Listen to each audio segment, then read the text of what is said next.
Well, thank you so much for being here with me once again on my podcast, A Legacy of Love, Un Legado de Amor. And my desire is to continue helping to empower ladies and whoever comes along this platform of my podcast. Thank you so much, Samira, for being here Thank today with me and for sharing your story, your powerful story, and your journey. thank you so much for having me. I very much appreciate it. Yes, well, as we all know, we all have different stories. And I have shared today before we started a little bit or maybe a lot of my life. And I would like to know a little bit about you, what you do, what you enjoy doing before we start into what you had to overcome. All right. Well, my name is Samaria, and what I do now is I am a women's empowerment coach. So I know that that's a long title. So basically, what that means is I love and I have a passion for helping women overcome things that they've been through in life. Um, a lot of times things that we've been through, it makes us wonder if we're even good enough in most cases. And I'm one of the people here to cheer them on and let them know that you are actually good enough. You've always been good enough, and we just need to empower ourselves and believe that whatever we do dream of and the dreams that we've always had are possible. So that's what I do now. More about me is I worked in healthcare several years ago. I've always been a lover of helping people. I feel like this is just kind of my, I guess you can say, calling. When I'm not doing that, I love the beach. I am a mom. I have four boys that I currently wrangle in daily. So that's a little about me. Wow, I love to hear that and to know a little bit more about you and your life and how you love to empower ladies.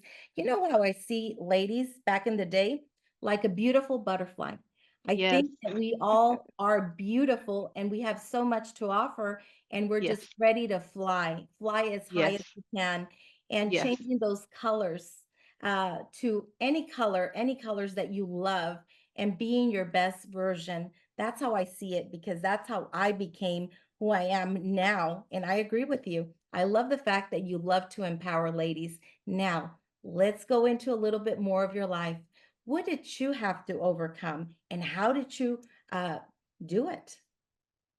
So I would say that if I were to completely say what I've overcome, I would say that it would be learning to overcome the story that you've been given, not the story that is actually yours. And I say that because I know that a lot of people, I'll just stick to women in this case, a lot of times we're told what we're supposed to do, who we're supposed to be, even if that's to our benefit or simply to benefit the people around us. And we lose ourselves a lot of times in that case. So for myself, growing up as a little girl, I learned very quickly that it wasn't really about who I am or what I wanted so much as what I could do for others. I learned that the way that I was rewarded was by being of service to others. And so that quickly put me in what's called a codependent state of being. And I carried that on pretty much all of my life, even into romantic relationships with my husband at the time. I was a very codependent individual who was pretty much wrapped up in making sure that he was happy and he had all of his needs met, even at my very own detriment in most cases, even to the detriment of us losing our child because um, we didn't have the same priorities. And so, without going completely into everything, I ended up losing our daughter. And going through that and being codependent, it put my healing pretty much on hold because this person that I was with at the time didn't care too much about the healing process that I was going through and was more concerned with what their needs were. So that pretty much tore me apart. But my story again was caring for other people. So I continued on putting myself last and taking care of others around me and making sure they had their needs met until I ended up finding myself on a nightly basis having panic attacks, waking up to my heart rate in the 120s. And I had no clue what was going on with me. I would rush to the ER. And like I said before, I was in pretty much a marriage where I was not receiving any support whatsoever.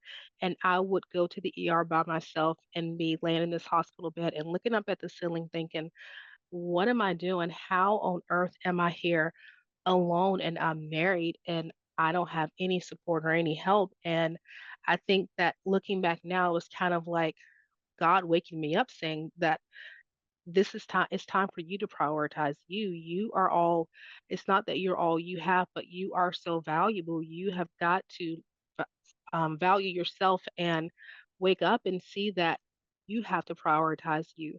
And so everything that I've been through, I would say it taught me that I have to, like I said, value myself and empower myself so that I never experience the things that I've experienced ever again.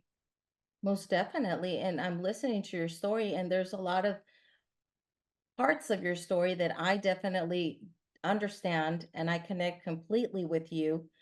But you see, there's a lot of ladies out there that I could come up and empower them. But what would you say to them if they were listening, as I hope and I believe that they are right now? What would you tell them? What would you advise them? Because it had to be, I believe, some steps there that had to take place, right? I call them baby steps in Yes. order to get to where you want to be. What would you tell them? The most important step, especially because there's two layers here. One is about relationships, and one is about overcoming just loss and the grief in that. So when it comes to relationships, anyone that's wondering whether or not the relationship they're in, if that's the right relationship for them, the best advice I ever received was to just simply watch what they do and no longer listen to what they're saying. I think that especially for me and maybe many other people, we can because we have that I call it a deficiency, and so to speak, where you're needing to hear something to feel better because you're looking to feel better. And so you completely dismiss what you see um, for what someone's saying because you just want to feel better, even if nothing you see matches what they're doing. So when it comes to that, I say please just watch whatever that person you're with is doing. That will let you know without a shadow of doubt whether or not this person actually values you or care about you. When it comes to grief, I would say that it just really be honest about what you're feeling and just allow yourself to actually feel it. Um, Especially if you've come from a very traumatic background, it's hard to actually just feel anything. You stay in a space of needing to constantly s- keep moving, stay going, stay busy. You don't have time for it just because it's just too messy or it takes too much time. And it is messy. It does take a lot of time, but it is a part of the process of actually being able to move forward in your grief. Most definitely. I think that being yourself and crying and sharing your emotions with someone else or even by yourself, I think that Yes, it's a really healthy way to find transformation, to find healing instead of just numbing those feelings. It's very necessary. And it would be wonderful if everyone was willing to do the same thing, that they were willing to open up and share and not stay static with all those emotions. And as you and I know, there's still a lot of ladies there that are in a dark place. And I believe that your story will definitely touch them and allow them to understand that it's not okay to stay there. It's okay to be living and feeling that way, but it's not okay to stay stuck there. And yes.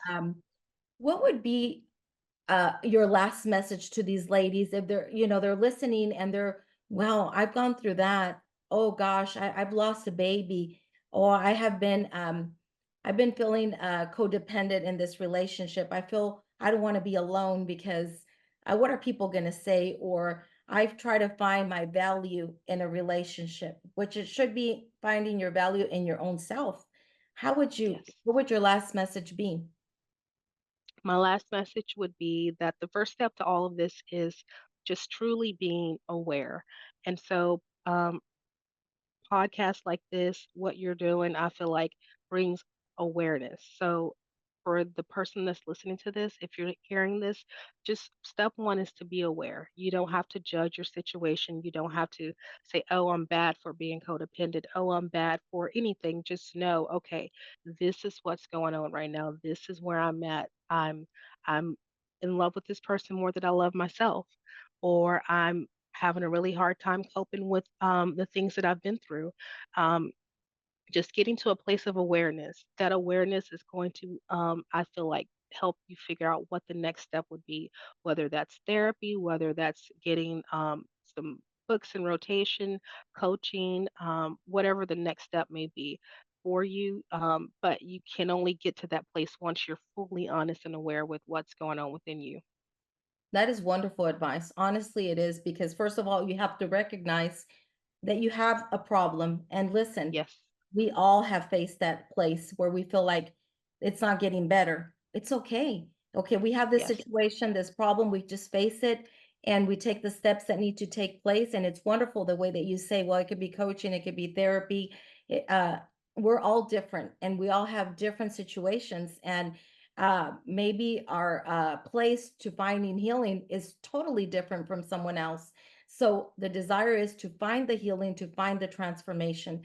And most definitely, where could they go and find you? Where could they reach out to you? Do you have a website? Do you have a place uh, that they could find you in social media? yes. So my website is Samaria J. I'll spell that SAMARIAJEH.com. You could find me there. I have I have some other podcasts I've been on. I have contact information. You can email me if you have any questions or you just want to share your story between the two of us. We can do that. I am on Instagram as well. It is I am Samaria J as well. And so you can find me on Instagram, and that's my website right now. Hopefully, in the future, I'll have some YouTube or something like that. But right now, I'm just doing the website and Instagram to keep it simple. Yes, well, that would be fantastic if you have that and them now having your information, they'll be able to reach out to you and reach out to her. She will definitely help you and guide you and empower you because that's what she does. She empowers people and she lets them know that it's okay. She's going to plant that seed of hope that eventually you will be able to continue pursuing that path and knowing that things will get better, but you have to take those first steps. I call them baby Yes. steps. So Yes. thank you for being here with me, and I feel Thank you. extremely honored of having you. Thank you. Thank you so much for having me. I appreciate it. I appreciate it too. I appreciate your time and being here with me and taking of your time to share your powerful story, which I definitely could see that it's going to help a lot of ladies. Thank you so much for coming. Thank you so much.